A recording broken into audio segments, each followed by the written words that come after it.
Então vamos conhecer mais três biomas brasileiros: a Mata Atlântica, o Pantanal e Pampa. E no livro, na página 160, ele aborda assim, ó. A imagem mostra um trecho de vegetação do Parque Estadual da Serra do Mar, em Ubatuba, São Paulo. Descreva o ambiente mostrado na fotografia. E aí, essa fotografia que está aí nesta imagem aí da capa do conteúdo que a gente está falando e também aí no livro de vocês. Às vezes está até melhor para vocês verem. Então aqui, gente, a gente mostra ao fundo há uma serra, né? Que é a Serra do Mar, lá em Ubatuba, e com densa floresta, né? Então a gente tem uma floresta aí bem densa, com muitas plantações, provavelmente muitos animais, muitas plantas diferentes, nas margens de um rio e que há essa vegetação de mangue, né? Então a gente vai aprender um pouquinho mais lá na frente. E logo abaixo tem mais outra pergunta. Esse ambiente é mais parecido com qual dos biomas estudados anteriormente e por quê? Acertou quem disse com o ambiente da Amazônia, que tem um clima úmido e vegetação exuberante, bem alta, com muitas árvores bastante altas e com essa vegetação aí abundante. E a próxima pergunta é: esse ambiente é diferente de qual dos biomas estudados anteriormente e por quê? E aí?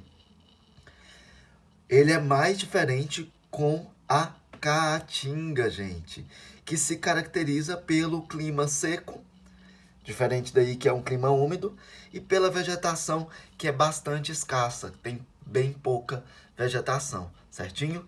E para começar, o livro lança isso aí, ó. Observe a imagem abaixo, onde alguns dos principais ambientes terrestres típicos de nosso país estão destacados. Então aí a gente tem a letra A, que é o ambiente da Amazônia. A letra B, que é o ambiente do Cerrado. Letra C, ambiente da Caatinga. Os três que a gente já estudou. Agora, os novos que provavelmente vocês ainda não sabem, é o ambiente da Mata Atlântica, que ele segue essa linha aqui, ó, no qual vocês podem ver aqui, ó. E também temos o ambiente Pampa. E por fim, um bem pequeno, que é o Pantanal, que ele se estende por fora do Brasil, igual também a Amazônia, que também estende, e o Pampa também, que se estende para fora do Brasil. Mas eles têm essa extensão aí dentro do Brasil, certo? Então temos aí umas perguntinhas. Número 1. Indique no mapa a localização dos biomas que estudamos no módulo anterior.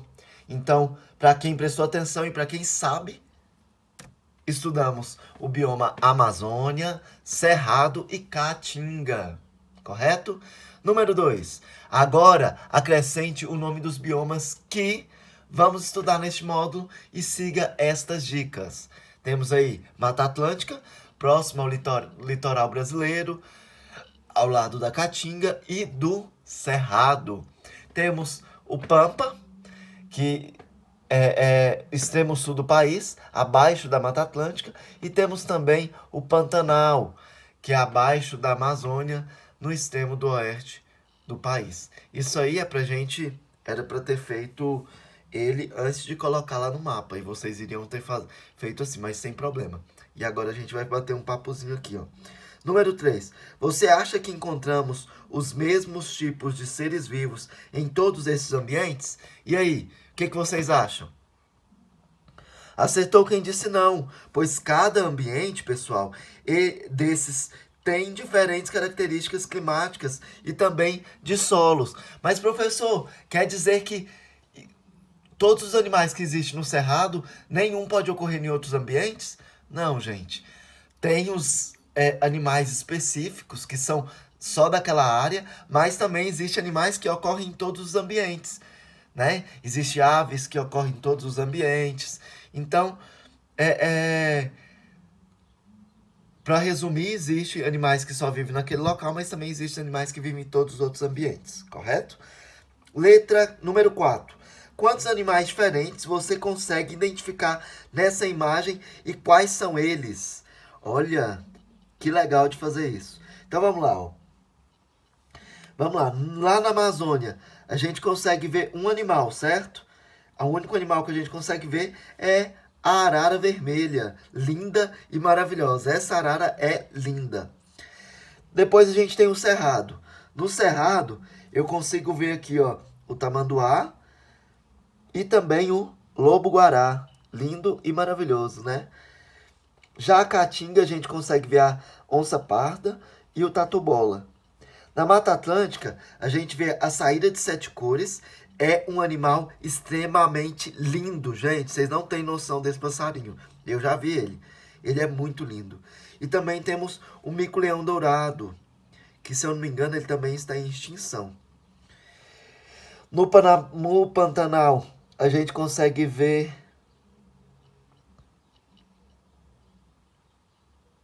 o tuiuiu. Eu vejo o tuiuiu bem bonitão e também o jacaré. Tá bem difícil de identificar, mas tem um jacaré aí. E já no Pampa, a gente vê o veado campeiro. Um lindo animal também. Então vamos para o nosso conteúdo. Mata Atlântica. Antes disso, nós vimos no módulo anterior, né, alguns biomas brasileiros bem diferentes entre si, que é a Amazônia, o Cerrado e a Caatinga.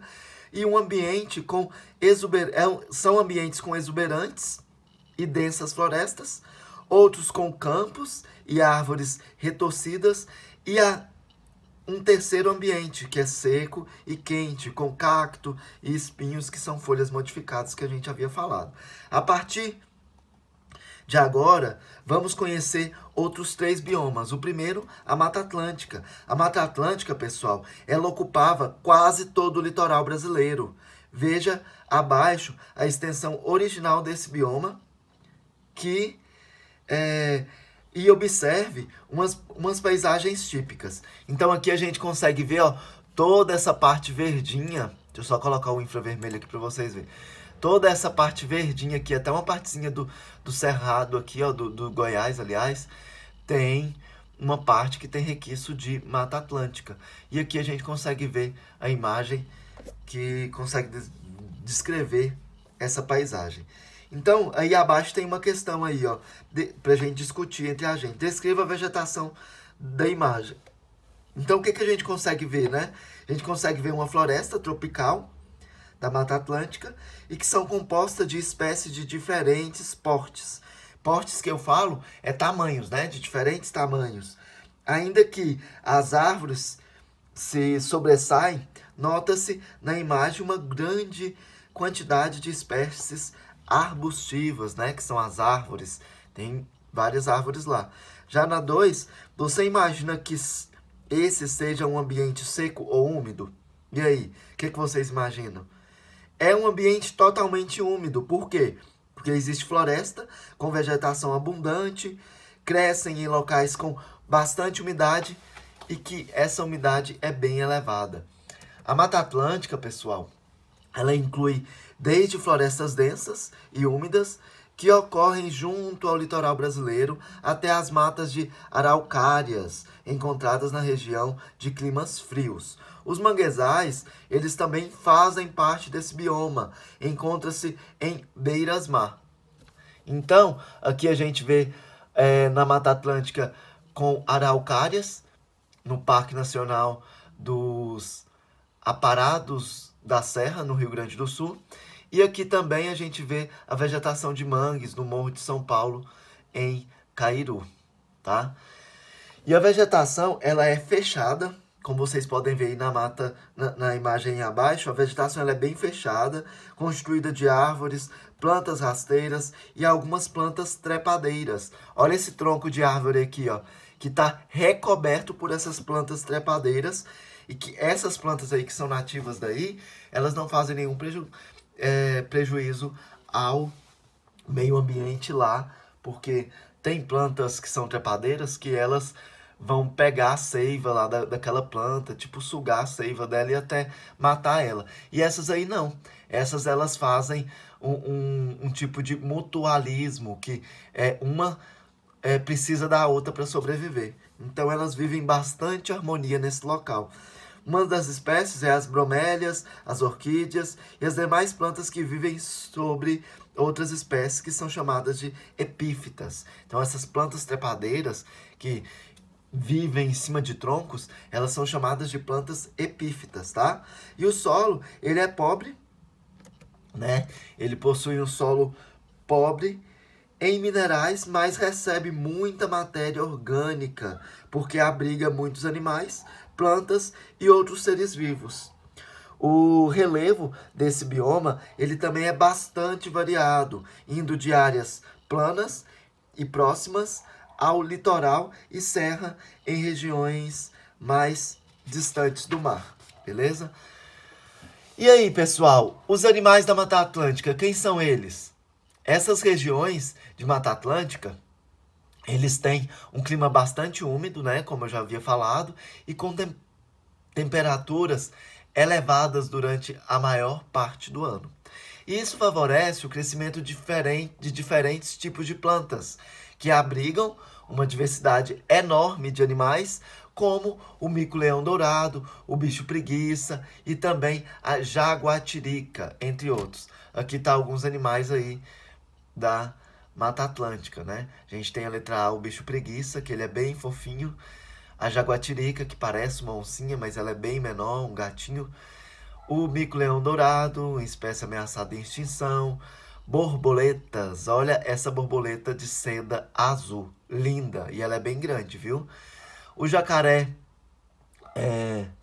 o jacaré não, gente, me desculpa. A jararaca de ilhoa, jararaca ilhoa, olha que linda dessa serpente. E também alguns peixes, um deles é o a piracanjuba, uma espécie de peixe aí. E temos também aí, na página 164, uma gotinha do saber. Fala da tiê de sangue, que é esse pássarozinho aqui ao lado, ó. Então, a tiê de sangue é uma ave símbolo da Mata Atlântica. Então, toda vez que vocês for lembrar de tiê de sangue, lembra da Mata Atlântica. Ela também é conhecida como sangue de boi ou tiê fogo, chaú, baeta e também tapiranga. O macho, ele tem uma coloração bem vermelha, vistosa, como vocês podem ver aí. A maioria das aves, gente, elas possuem essa coloração bem vistosa. Por quê? Porque a fêmea que escolhe o parceiro para se acasalar e para ter filhotes. Então, ela precisa de o quê? De um macho bem vistoso, um macho que cante bem. Então, ela que escolhe o seu parceiro para se acasalar, tá? Então, já a fêmea, ela é totalmente diferente. Olha a fêmea dessa tiê de sangue aí, ó, pessoal. Ela é bem marronzada, com um pouquinho de vermelho aí no peito. Avermelhada. Marrom avermelhado, né? A tiê de sangue, ela se alimenta de frutos. Por enquanto, ela é considerada uma espécie em baixo risco de extinção. Graças a Deus, né? E outra coisa que eu gostaria de recordar para vocês é que além de mamíferos, aves e peixes e répteis e anfíbios que vivem na Mata Atlântica, existe ainda os invertebrados. Invertebrados são diferentes de vertebrados. Vertebrados é que possui vértebra, né? Possui os ossos para sustentação. Já os invertebrados, como aracnídeos, que são as aranhas, os insetos, além de molúsculos e minhocas e outros grupos de animais que nem sempre são lembrados, mas que são igualmente importantes na composição desse bioma. Então, existe aí também a composição desse bioma, animais invertebrados. E são muitos, tá? São muitos animais invertebrados. Já ao lado agora, vamos falar das ameaças da Mata Atlântica, né? Que ameaças, hein, gente? Então, ao longo de 5 séculos, desde a chegada dos portugueses ao Brasil, a Mata Atlântica ela tem sofrido intensa devastação pela ação humana. O pau-brasil, por exemplo, ele foi muito explorado no início da colonização. Por causa do quê? Da quantidade de madeira e de sua cor avermelhada. Na Europa, a madeira era usada nas construções e no tingimento de tecidos e de outros materiais. Aí a gente consegue ver duas imagens, né?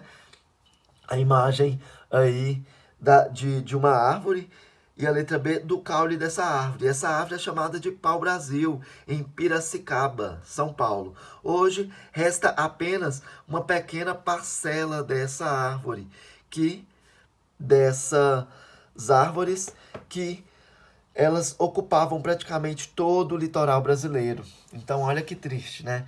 Quando veio a colonização no Brasil, eles tiraram muito desse pau-brasil e que era um símbolo, e ainda é um símbolo para nós brasileiros aí.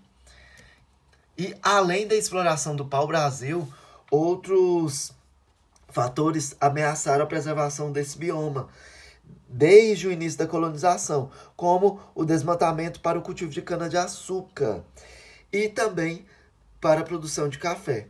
Atualmente, a ocupação humana é o principal fator de devastação nesse bioma. E no mapa, aí como vocês podem ver ao lado, é possível observar a extensão original dessa floresta em relação à ocupação da área nas quais ainda é possível encontrar vegetação original.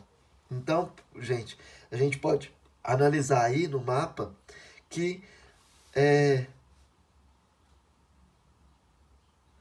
e podemos observar de que resta bem pouco de mata original que ocupava quase todas as costas brasileiras. Apenas cerca de 7% da Mata Atlântica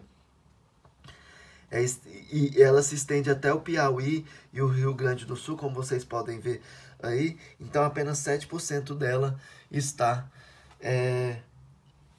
original, né? Então, esse verde clarinho é a Mata Atlântica original e esse verde mais escuro são as áreas remanescentes da Mata Atlântica, beleza?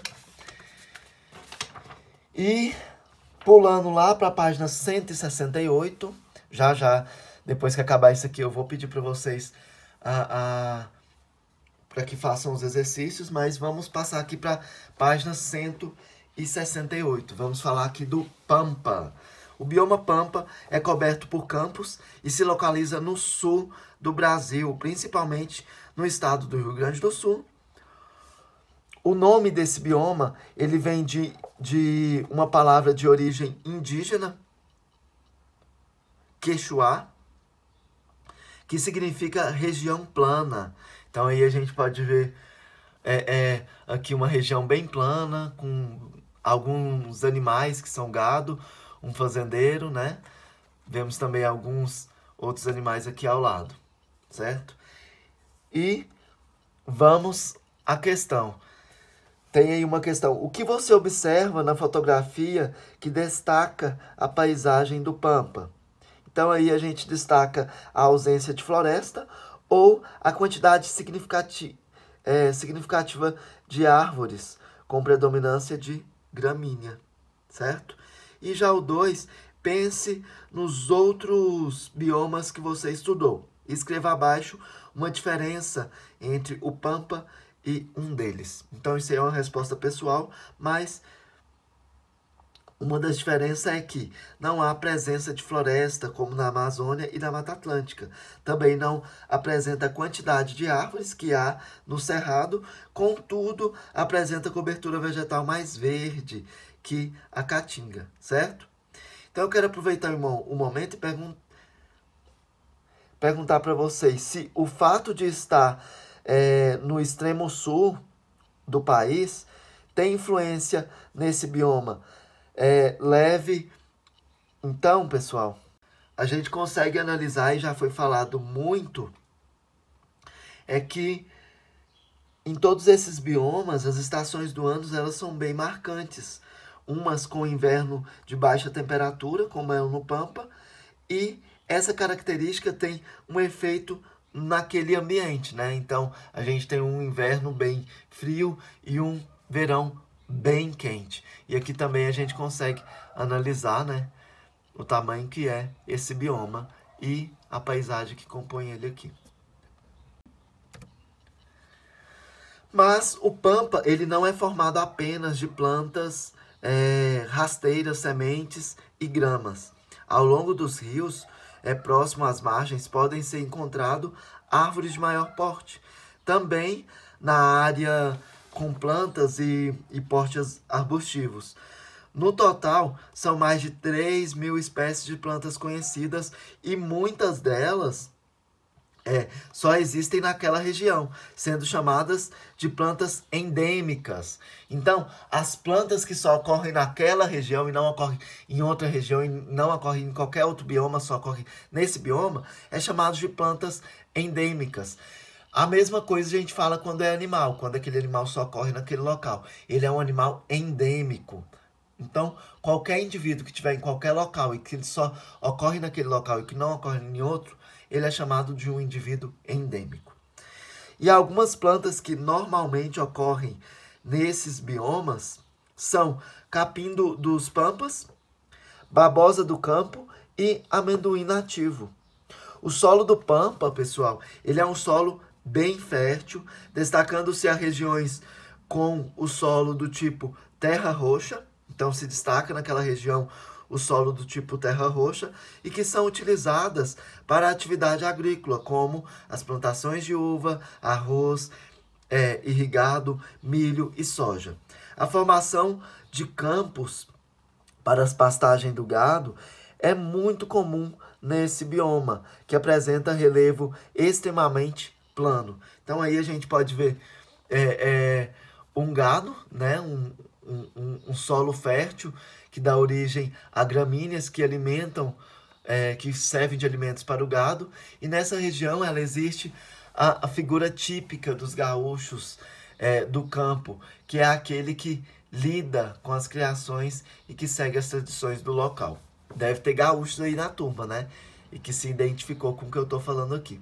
Então, na região do Pampa, as mudanças que ocorrem durante a estação do ano são bem visíveis. As temperaturas são altas no verão, no inverno, e chega a gear em algumas regiões e até mesmo a nevar. Então aí a gente consegue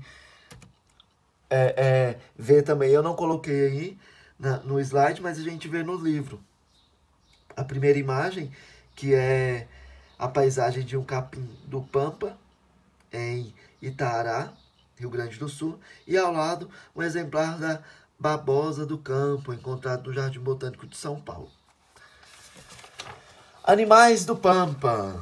Nesse bioma existe grande variedade de animais, entre eles o ratão do banhado, a capivara e o gato palheiro, o tucutuco, o veado campeiro, o sapinho da barriga vermelha, o quero-quero, aves, que é uma ave símbolo do Rio Grande do Sul e que também ocorre aqui. E as principais ameaças a esses seres vivos são a caça e a perda de habitat para o desenvolvimento da agropecuária.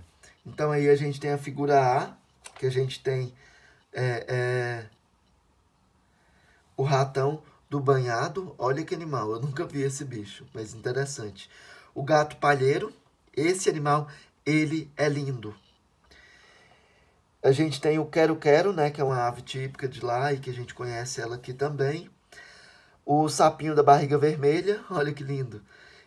Também tem o tucutuco, que é um roedor. E o veado campeiro, que é um animal lindo. Já comentando sobre as ameaças ao Pampa, né?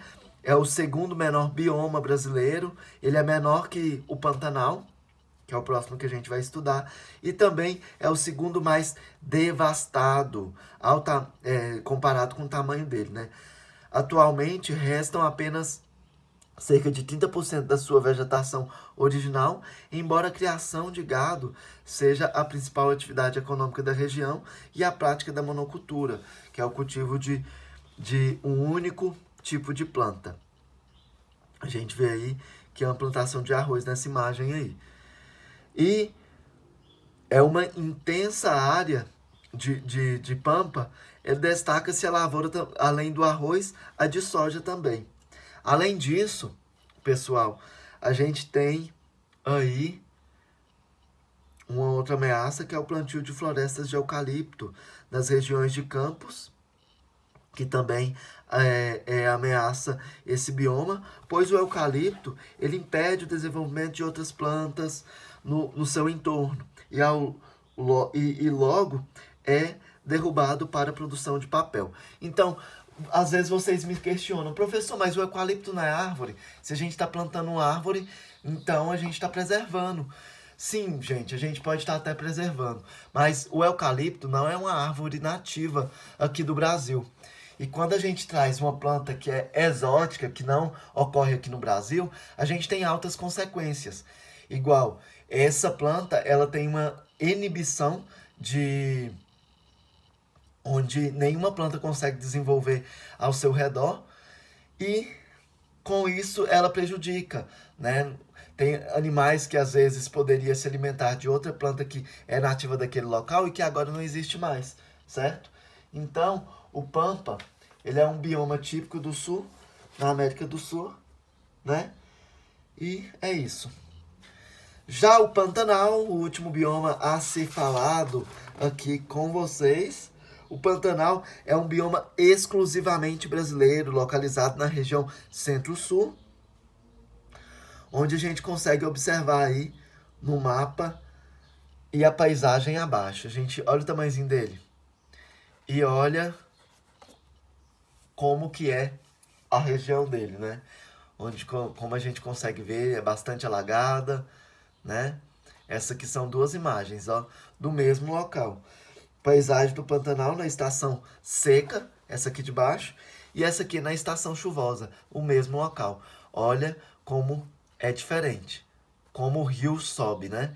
Então, o clima dessa região é marcado por dois períodos, um período de seca, que se estende de abril a outubro, e um período chuvoso, que é caracterizado a época de cheias e se estende de novembro a março.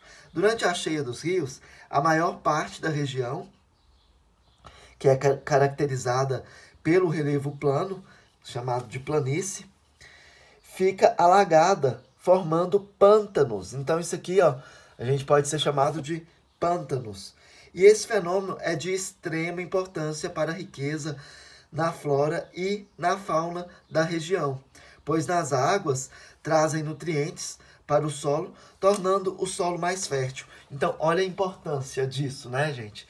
Então, não é prejudicial. E as formações vegetais do Pantanal incluem espécies nativas do cerrado, das florestas tropicais, dos campos e diversas espécies de plantas aquáticas. Nessa região, as árvores elas não se concentram muito em um mesmo local. Então, a vegetação ela é bem aberta, diferentemente das florestas que a gente já viu estudado. A flora do Pantanal ela muda dependendo da disponibilidade de água, pondo diferentes cenários que algumas espécies elas vivem nas áreas alagáveis, enquanto outras somente nas áreas não alagáveis. Então aí a gente consegue ver outra imagem, alguns bichinhos aqui que eles colocaram que é a capivara, né? Então, enfim, a vegetação aqui é uma vegetação em área alagada e ao fundo a gente consegue ver a mata mais fechada no Pantanal. E nas terras que não são inundadas, a vegetação típica é semelhante às do cerrado ou da mata mais fechada. Nos campos, a vegetação ela predominante é as das gramíneas. Então, a vegetação predominante no Pantanal é as gramíneas. Nos campos, algumas espécies de árvores comuns no Pantanal são o cambará, que é uma árvore que também está presente na Amazônia, e o carandá, uma palmeira com folhas em forma de leque. E outras plantas encontradas nessa região são o angico, o buriti, a canjiqueira, o genipapo, o papo de arco-íris, a piúva, a paneira e o tucum. Então aí a gente consegue ver duas espécies. o cambará e a palmeira que a gente havia falado. E aí, pessoal, animais do Pantanal? Como que é essa biodiversidade desse local, hein? A fauna pantaneira é muito rica em variedade e nela existem muitos mamíferos de grande porte, como a capivara e a onça. O número de aves e de insetos também é bastante abundante. O tuiuiu, também conhecido como jaburu, é a ave símbolo do Pantanal, que é esse animalzinho aqui. Ele é lindo, eu já presenciei o voo desse animal. Ele é enorme.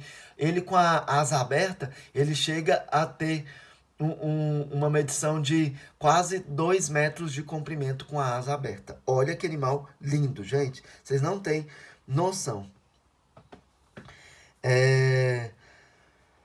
A garça branca também, o gavião preto, o tucano toco e a jassanã. Jassanã é uma avezinha linda, gente, e que ela também ocorre aqui. Mas são exemplos de outras aves dessa região. O bioma também abriga grande quantidade de peixes.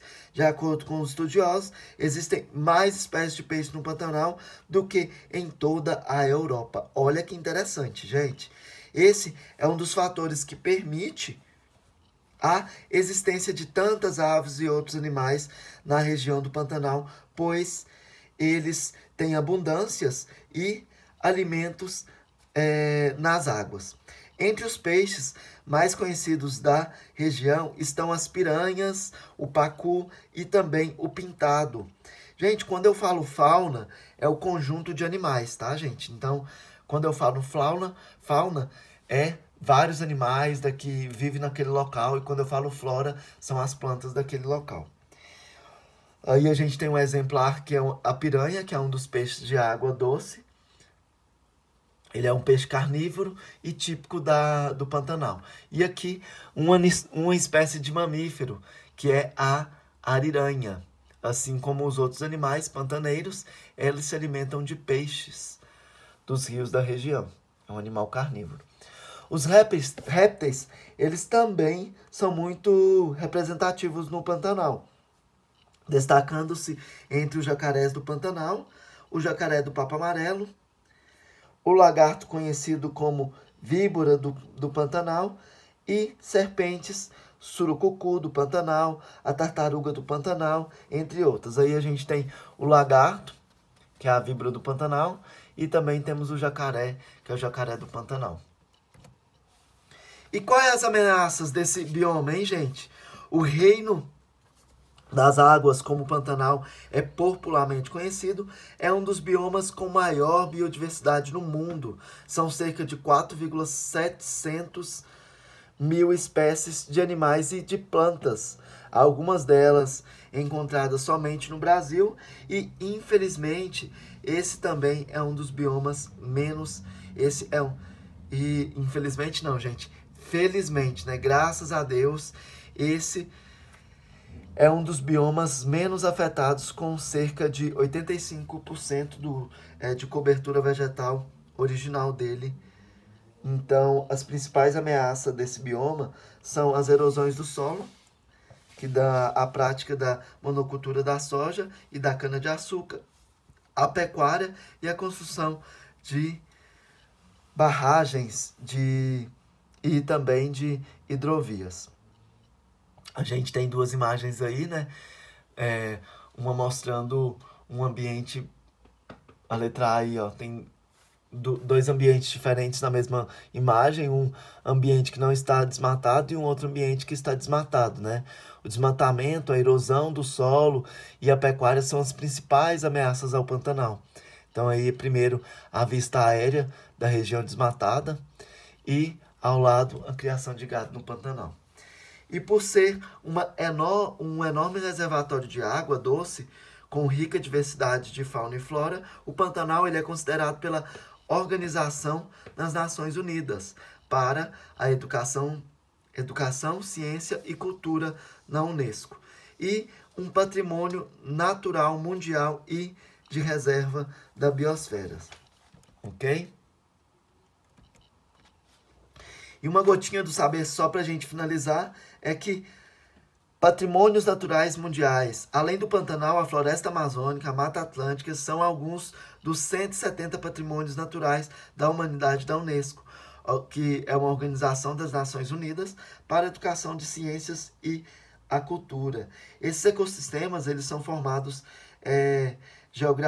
geográficas, são formações geográficas e biológicas que abrigam diversos animais e plantas com grande importância para o planeta e para a humanidade, que precisam ser preservados.